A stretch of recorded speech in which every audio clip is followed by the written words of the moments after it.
Compass Mining is your trusted partner in Bitcoin mining. Whether you're investing in one machine or thousands, our customizable solutions are tailored to meet your needs. We are your experts in Bitcoin mining, offering a platform where individuals and businesses can purchase hardware, host machines, and access a range of ancillary Bitcoin mining services. We also specialize in large-scale site development and data center operations. Discover more at compassmining.io and see how we can power your success today. Hey miners, welcome back to the channel McNallie Money, the official home of power mining analysis. What an event-filled weekend it's been in the Bitcoin or crypto community, really kicking off on Friday with the crypto ball alongside the launch of Trump coin. We then had Bitcoin retake a new all-time high Sunday night leading into today's inauguration ceremony. Anthony and I have just finished up listening to Trump's inauguration remarks or speech, which notably lacked any direction on Bitcoin or the strategic reserve. Now that's causing a lot of people in the community to ask themselves, what's next for Bitcoin? Where do we go from here? And that's what we're going to be talking about in today's video. Before we get into it, take a second, smash the like button, you guys. Big help to myself and the channel. If you're not already subscribed, McNallie Money, feel free to join and let us know in the comment section below how you're feeling about Trump's first day in office, where you think the miners will trade during tomorrow's session, and your overall feelings towards Bitcoin entering 2025. Now, with that being said, let's get into today's video.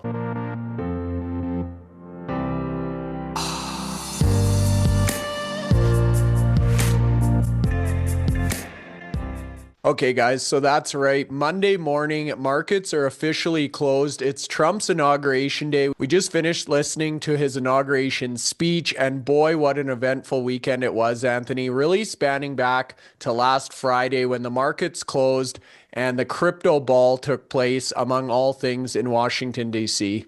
Yeah, I'm going to say it's been a bit of a roller coaster weekend. We've had some highs, we've had some lows, we've had some indifferent, but yeah, it all starts at the ball.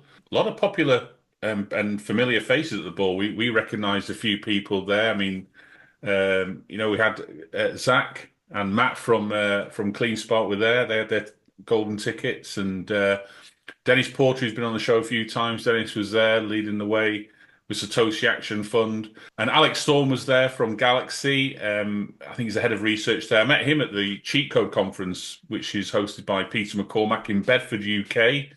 That was a great conference last year.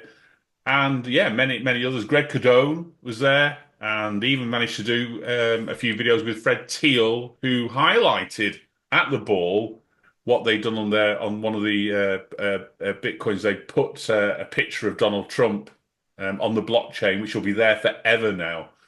And so, it sounded like a really good event to be at. And then we had some news at that event, Bryce. Yeah, you're certainly right, Anthony. So while all these festivities were going on, President Trump and his team at World Liberty Financial actually launched a Trump coin, which really took the crypto community by storm over the weekend. So definitely some mixed reviews to this action by the president, but really expanded into something nobody expected over the weekend here. Yeah, absolutely. I mean, I found out probably mid-morning on the Saturday morning, as started going through bits of news. It came out. I think it was the starting price was around about $4.29. That's what I could see. But it shot up to $70 on day one. I mean, it was like nearly 600% increase in price in that single day. So those people that got involved quickly were sure to have made money. And there was a lot of people on various social media sites that I look at were actually buying it. But apparently many people have these bots nowadays that can raise an awareness when the new token's release, and something like this is going to have a lot of pull because of who it is. And I use pull in a sort of like in a sense that you might get pulled or rug pulled if you're not careful. I don't touch these types of investments. This is really totally speculation. Yes, there's going to be interest because he is president and he has a massive following. I think 97 million people follow him on X. So he's a very popular president. Second term now, after having a 4-year break. That doesn't happen very often. Most of the presidents who've done two terms, tend to do two terms together. So he's broken the cycle there, coming back into the Oval Office today. So yeah, its popularity reached over, as I say, it reached over $70. There was actually a wick where it went closer to $90 before it pulled back very quickly. Before the podcast today, I had a look and I think it was down in the 40s. But it wasn't the only coin that was released at the weekend. No, it certainly wasn't. There's talks of a Melania coin and a USA coin as well that we've heard rumors of. And interestingly enough, Anthony, when we started doing some digging about World Liberty Financial and you go over to their website, you can see not only is Donald J. Trump now the 47th president of the United States, but he's also the chief crypto advocate at World Liberty Financial alongside with many of his family members. So this move itself, the creation of World Liberty Financial, this Trump token, and these other coins has now started to really raise some questions in the crypto, specifically Bitcoin community, as Trump was very bullish. He was a big advocate for Bitcoin itself, the strategic Bitcoin reserve. However, during today's inauguration speech, no mention of Bitcoin, Ross, or the strategic Bitcoin reserve, let alone his own Trump token that was launched just a few days ago. Yeah, I felt the timing was a surprise in terms of releasing that literally 36 hours before taking over as 47th president. And you've probably got a lot of people who are in favor of it, and for an equal amount who are sort of like scratching their heads as to why. I saw a tweet from Anthony Scaramucci, basically saying, will any elected politician please speak up? No one can honestly think this is good for society." And my first thought was, what impact does this have on Bitcoin? And if you noticed when that coin came out, sort of like late on Friday evening US time, which early morning UK time, the impact it had to Bitcoin and Ethereum was obvious because money was being taken from those two coins to actually buy this meme coin, and that's an issue then.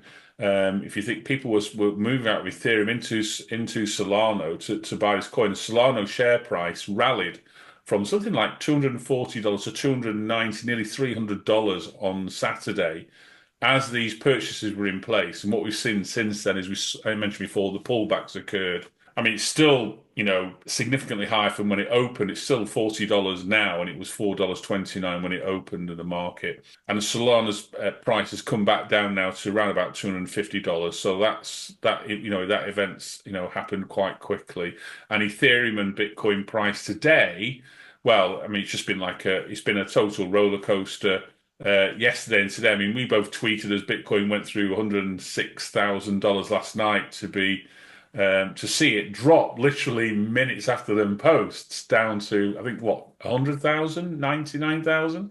Yeah, it was really quite interesting. And that's a great segue. The theme of today's video really is what's next for Bitcoin. Now, we had put out some tweets on Friday. The theme of our video was this minor short squeeze incoming. And part of the short squeeze, Anthony, was an unexpected catalyst and then a sudden or unexpected price increase in Bitcoin. So we're saying this Trump token was essentially that unexpected catalyst. That really drew a lot of attention to Trump, to crypto, and to the crypto sector itself.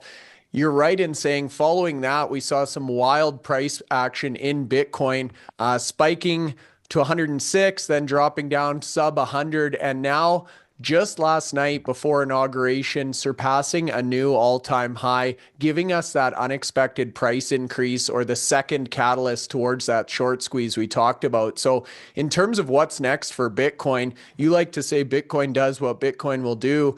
Where do you see us going from here, Anthony, now that there's some uncertainty about perhaps Trump's direction towards crypto?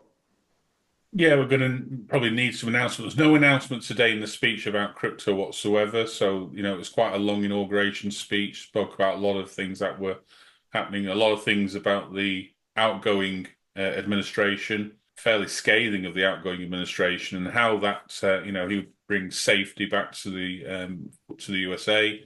But no mention of crypto whatsoever. And bear in mind, I think the crypto community probably funded him more than most other businesses for this election.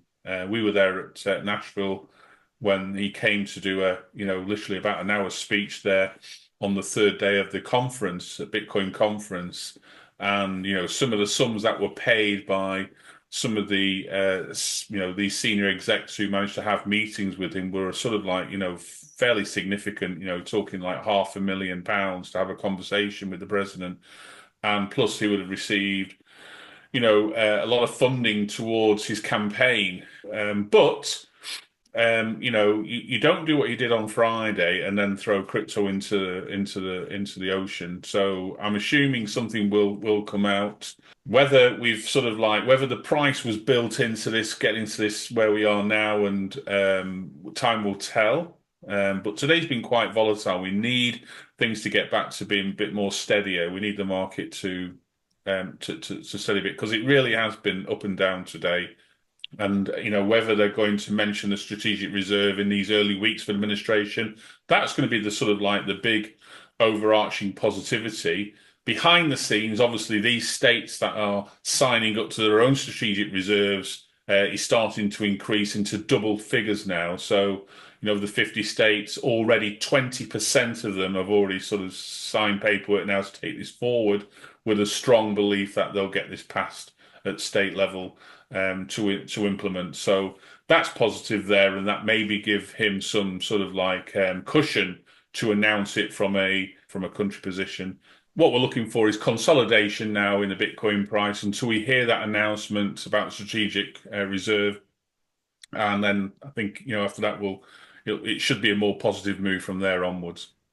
Compass Mining makes Bitcoin mining accessible to everyone. Start mining in as little as 48 hours with our turnkey hardware, online and mining directly to your Bitcoin wallet within 2 business days. Find out more at compassmining.io and get started now.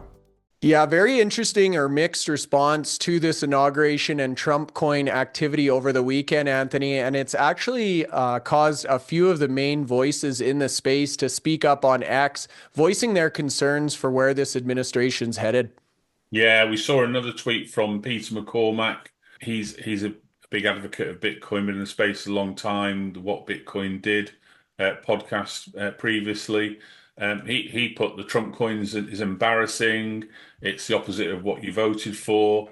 So he made his point really clear. Mike Alfred, an independent director with IREN, he's put, it's hilarious that Trump launched 2, he puts it shit coins in the last few days, but didn't mention crypto once in the inauguration speech. That's a big FU to the crypto industry. So he was very clear on what his thoughts were on the coin. And a further tweet from Isabella from Bitcoin Magazine. She stated the biggest rug pull of American history. No mention of freeing Ross, no mention of Bitcoin strategic reserve, just oil and energy. Moral of the story, men lie to get what they want. Well, strong words from Isabella. There you go. So definitely some mixed responses here, Anthony. However, our opinion still has not changed. We feel like Trump is pro-Bitcoin, is pro-Bitcoin reserve, and crypto in general. And the reason for this is the actions we've seen over the weekend rather than the words or maybe lack of words in that initial inauguration speech. So we've said for weeks now, if you were intent on setting up a strategic Bitcoin reserve, the last thing you would want to do is shed light or attention on that prior to the day you actually started purchasing. So in our opinion, and I asked you this morning, you had said you didn't think there'd be a very big chance of Bitcoin mentioned in this initial inauguration speech. We did see some interesting actions from the Trump team over the weekend as well, buying or purchasing both Ethereum and just today a large amount of Bitcoin as well through their World Liberty Financial. Yeah, there's a purchase of, I think, 20 million of Ethereum. And today we saw an announcement for 47 Bitcoin, which ties in with the fact he's the 47th president of the United States. So that was good. Sam Tabar is the CEO of Bit Digital. He posted, over the past 24 hours, Donald Trump's crypto company, World Liberty Finance, purchased a massive amount of Ethereum to add to their Ethereum position. You're bearish on Ethereum while the US president continues to increase his stack. Digital's also got a huge pile of Ethereum. Just like high performance computing, we go where the puck is going, the future will be tokenized. Very interesting there, Anthony. As you said, the Trump coin was launched on the Solana blockchain, which really gave it some strength over the weekend, causing some questions or concerns for Ethereum. However, we have heard this next USA token may be launched on the Ethereum blockchain. So interesting to see Sam Tabar's remarks directly following that. So with that being said, and the question of today's podcast, what is next for Bitcoin? We've seen Trump take the Oval Office. We understand there will be executive orders towards crypto. We've heard maybe as soon as January 20th is the rumor on X right now. However, we haven't heard any more discussion around the strategic Bitcoin reserve or any of the actual purchasing going on in the United States. So the question remains, Anthony, do you think Trump will stick to the plan here as promised in Nashville, or may things start to deviate now that he's actually taken control of the Oval Office? I think he'll come out positively with crypto. I believe today wasn't probably the day to start mentioning in it. He's just he wants to obviously take time before and choose his words on an inauguration speech. There, he had a lot more important things to talk about in terms of the border and in terms of making America great again. And yes, crypto will, is important, but I think it will. Hopefully, we'll hear something in the next week or so. He won't let it lie. I mean, the playbook he used at the weekend there had everyone guessing, so nobody would realize that would happen. So it seems that he's quite positive on the future of Bitcoin. Having bought Bitcoin and Ethereum, the two largest coins in the crypto space, I think that sends a fairly positive message. It most definitely does. So our video on Friday, we talked about this unexpected price increase, which has happened. We saw a new all-time high of $109,000 yesterday leading into inauguration. We had a positive catalyst with the President of the United States coming out with his own crypto token that quickly became the most successful meme coin ever in the history of crypto. And we now have the markets closed today. However, we got a nice little insight based on the Canadian markets here, Anthony. Markets are open in UK and Canada. All of the crypto-related companies that we follow, Galaxy, Bitfarms, Hut 8, and your MST3 play, all in the green today, which gives us hope that tomorrow will follow suit on the NASDAQ. Yeah, absolutely.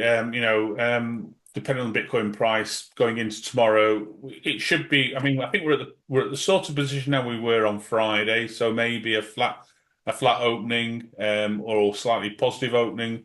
But as I say, these next few weeks, hopefully we'll get some more information out from the White House on the direction they're going to take with regards to Bitcoin and the strategic reserve. And as I say, once that happens, that is the sort of the big news. Bitcoin likes to run on big news. It certainly did that from when the presidency came out. It was hovering around the high 60,000 mark then. We've seen it go all the way to 109,000. Pulled back now to 103 just before the podcast, but it's been very volatile today. So your guess is as good as mine where it's going to end up before the miners open tomorrow. But hoping that if it's around the 104,000 mark, we should see some green shoots from the mining companies. It'd be great if we can get to the end of the month at between 104, 109,000, so that the miners benefit in terms of earnings as well. A nice Bitcoin price gives them better margins, whilst they're competing with fleet efficiency and energy prices. So, having this level of Bitcoin revenue gives them a little bit of a cushion. Not a great cushion, but a little bit of a cushion. It certainly does. And we've actually got two great interviews lined up for tomorrow, Corman and Soluna Holdings, where we can ask CEOs operating in the United States about these very questions. So with that being said, you guys, a very event-filled weekend for crypto and the political system in the United States. With that being said, Anthony, the question we leave you guys with, what is next for Bitcoin? Let us know in the comments section below. Where do you expect Bitcoin and the miners to open up tomorrow, the first day of trading under President Trump, the 47th president of the United States? Your guess is as good as ours. We'd love to hear in the comment section below. Thanks for watching. We'll see you back here tomorrow.